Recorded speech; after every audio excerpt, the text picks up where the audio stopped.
Maharashtra bulletin, आपला महाराष्ट्र, आपली बातमी।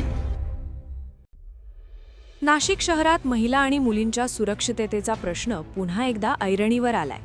शहरातील द्वारका परिसरातील पखाल रोड येथील एका नामांकित खासगी कोचिंग क्लासमध्ये अल्पवयीन विद्यार्थिनीवर अत्याचार झाल्याची धक्कादायक घटना समोर आली आहे। या प्रकरणी मुंबई नाका पोलीस ठाण्यात क्लासची शिक्षिका आणि तिच्या भाच्याविरोधात बलात्कारासह पोक्सो अंतर्गत गुन्हा दाखल करण्यात आलाय। पीडित अल्पवयीन मुलगी द्वारका परिसरातील एका खासगी क्लासमध्ये शिक्षणासाठी जात होती।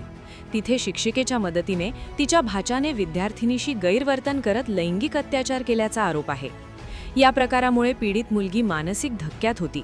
अखेर हा संपूर्ण प्रकार समोर आल्यानंतर परिसरात मोठी खळबळ उडाली आहे। पीडितेच्या तक्रारीवरून पोलिसांनी त्वरित पावले उचलत संशयित आरोपींविरुद्ध गुन्हा नोंदवलाय।